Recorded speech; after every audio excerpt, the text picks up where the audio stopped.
Yo musidal on jarama kadi on calminama min gartani on ɗo hande minen mbiya assalamu almasiha aleykum wassalam almasih lana jami'an.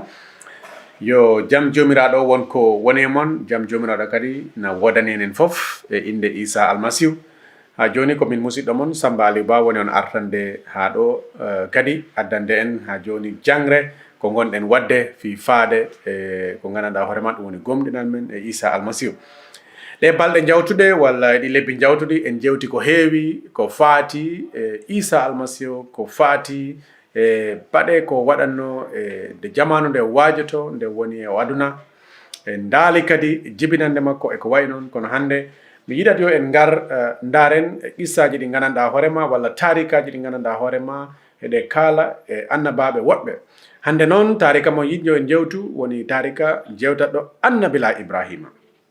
Annabila Ibraahiima mo woni mo gandanɗa hoorema ko nantuɗo inde, mo woni mo gandanɗa hoorema mo yimɓe hewɓe gandi walla yimɓe hewɓe nani walla mo yimɓe hewɓe jiiɗi wano mum walla mo yimɓe hewɓe inniri ɓiɓɓe mum. Kala ɗo jaraɗa a nanat Ibraahiima Abrahama e ko way noon. Ibraahiima mo dañi kadi jarfore nde gandanɗa hoorema hewɓe mbiya ɗum Ibraahiima qalilullah, ɗum no woni firi Ibraahiima wajirawo Allah, Ibraahiima jaatigijo Allah walla Ibraahiima weldijo Allah. Hande ko ɗum jiɗɗen ndar ɗum noon no windi e nder deftere adine windede fuɗɗode Tawrata simore 12 en darat bili aya go'o ha ko yata e aya 9 ko ɗon gonɗen yewtude hande on tarika gonɗen laarde. O tarika noon komo sifi kono Allahu jomiraɗo noddiri Ibraahiima arde e mum. E nder no windi Allahu jomiraɗo ari e Ibraahiima wi Ibraahiima immo e galle bammaɗo gonɗa ɗo, immoɗa e saare nde jibinaɗa ɗo, immoɗa e tunduma ɗo, ngara jaha e dulare nde gandanɗa hoorema walla nokkure nde gandanɗa hoorema koɗo kolloyanmami. O haalnan ɗum ɗo yaha tawi ɗum koɗo kolloyanmami. Allahu jomiraɗo on wi mi waɗatmo noon gona leñol molanagol, a wona leñol molanagol, mi waɗat barke ma. Inde mane noon a nantat inde no feewi te hande ɗum enen fof ɗenin mbawi setto Ibraahiima en nantude mum inde e heɓde mum kadi hono ɗen jarfooje. Allahu jomiraɗo fayɗo no wi mi waɗat barke e ma noon, kala on mo gandanɗa hoorema o barkinima mi barkinat ɗum, kala on noon cappinɗoma hondu wi huɗima mi huɗat ɗum. O wi noon aduna o fof barkinte immorde e leñol ma, barkinte immorde e ma walla barkinde immorde e zurriya ma.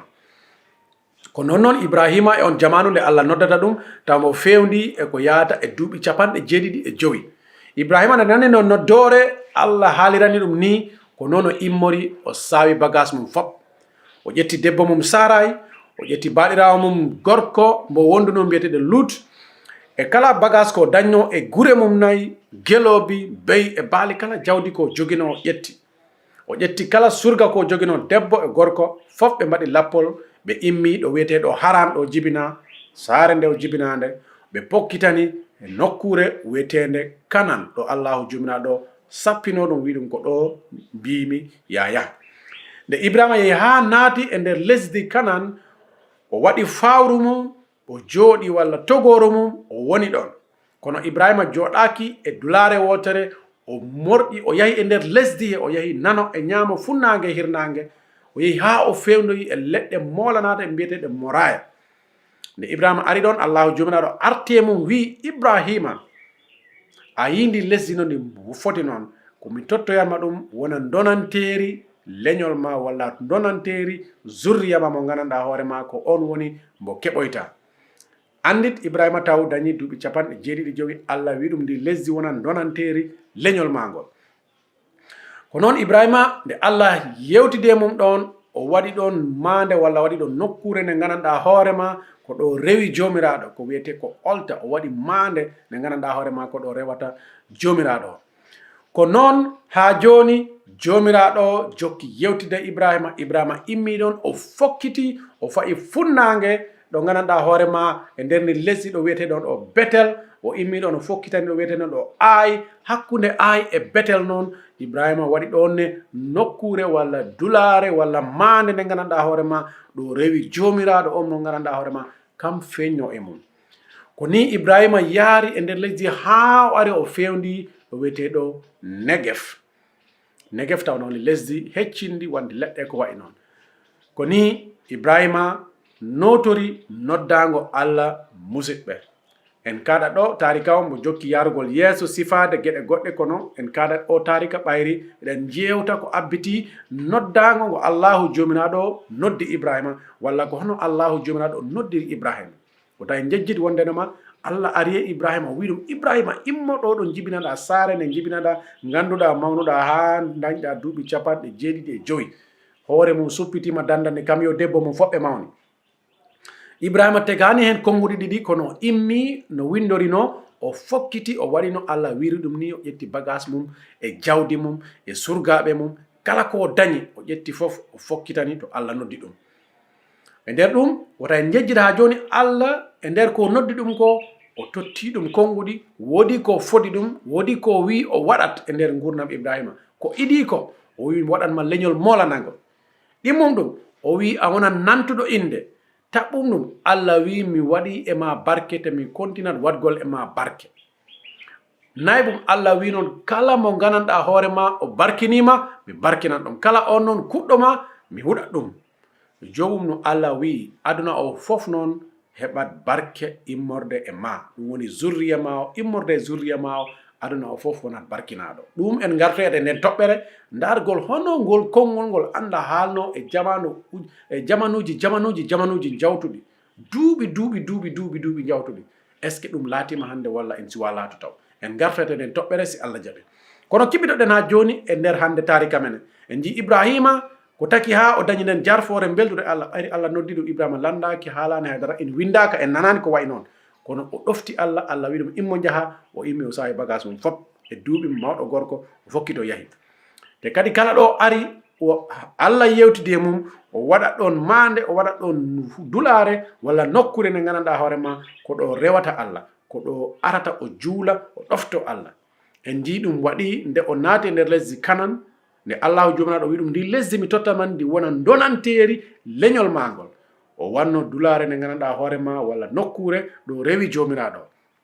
ɓawa ɗum nde Ibraahiima continue yehi hakkunde Ai e Betel ɗon ne o wanno ɗon nokkure nde gandanɗa hoorema o rewi ɗon on jomiraɗo mo gandanɗa hoorema kam wondo peñɗo e mum. En jangi wondenoma Ibraahiima de ko dewannoɗo Allah kono en gartoyede yewtere ko hono o rewiranno Allah e hono ɗum wono wonirde e on jamanu. Musidɓe ko ɗum woni tarika men mo mbawɗen jangude o tarika komo jangini en ko gueɗe ɗiɗi ɗum woni Ibraahiima mo wondo neɗɗo mo gandanɗa hoorema mo wondo gorko mo gandanɗa hoorema ko gorko kemnoɗo ko wiyete ko gomɗinal ko gorko kemnoɗo ko wiyete ko iman e nder ɓernde mum kemnoɗo pellital ko fayi e jomiraɗo alano hen ɓerɗe ɗiɗi. En ji Ibraahiima ko tegi ko ɗon mo wondo mo gandanɗa hoorema o andanno ko Allah haalanta ɗum ko o ƴetta in o waɗa in ko gandanɗa hoorema ko fullini o waɗa hen fulla e fayda o waɗa hen soobe o watta hen samankala. En ji Ibraahiima wonino mo gandanɗa hoorema e jamanu kala ɗo wawno won so kala ɗo sinci o ari ɗon o waɗano ɗon dulare nde gandanɗa hoorema ko ɗo rewata Allah ko ɗo nanodirta e Allah ko ɗo gandanɗa hoorema so ari ɗon o anda ɗo de ko Allah jewtidanmi ko Allah ndewanmi ko du'a mbaɗanmi ko min juulat mi rewa on jomiraɗo mo gandanɗa hoorema kam noddi kam ko kam ɗoftimi kam gondumi mum. Musidal masiyankoɓe ɗum ne woni ko hitti enen ne e nder gurdam men mbawen hebde on jamanu mbawen hebde nden nokkure nde gandanɗa hoorema kono ndeweten Allah kala ɗo garɗen ɗon yo taw kala ko wondo e men e haqqille men e miijoji men en ɓoratin garenta koye Allah woni ko kucciɗen koye Allah woni ko duwotaɗen koye Allah woni ko juuleten. Sabu hande muraduji ɗiɗi keewi ko yahete kono heewi ko noddete kono heewi ko waɗete kono heewi kono ko ma mbawen heɓ nokkure nde gandanɗa hoorema nde nabduɗen e Allah. Sa Ibraahiima wawi laato mo gandanɗa hoorema walla o wawi won mo gandanɗa hoorema o woni nabduɗo e Allah o woni belduɗo e Allah o woni jatigi Allah walla o woni kalilullah ko ɓayri e waktu kala mo jogino andidde wondenoma Allah de mino ɗum foti raw Allah de mino ɗum foti tattit ko jiiko mi ƴetta ko jiimi ko. Musidɓe ko ɗum wondo hande o tarika men mo janguɗen e annabila Ibraahiima mo janguɗen e Ibraahiima o mbiyete ɗo kalilullah wajirawo Allah mo janguɗen fi haalalngol ko honno Allah noddiri Ibraahiima e nder annaba yagal o nooti ɗum kadi o konti en jokkata joni yewtugol e ɗi tarikaji ko aroyta e nder ɗi lebbi walla e nder ɗe jonte si Allah jaɓi. Min jarni on, min beltanima on, mi duwanima on kadi e inde Isa almasihu. yo jomiraɗo wonko wondi e goto e kala e mon, kala ɗo mbawɗa en laarirde walla kala ɗo mbawɗa heɗorde, yo jomiraɗo joom doole joom moƴƴere wonko juurima wona kadi ko waɗi barkema e inde Isa almasihu. ha joni mi wiyata kala mo gandanɗa hoorema aɗa dañi lamdal ko jiɗɗa lamdo e nde yewtere walla e o tarika walla ko yawti, ha joni ɗamin wawi windane email walla ɗamin wawi noddu e téléphone walla bindanamin e WhatsApp walla gaccanamin ko wiyete ko voice min walla audio message, min mbawa jaɓade, mbawa kadi yewtiddema, mbawa kadi wallitade.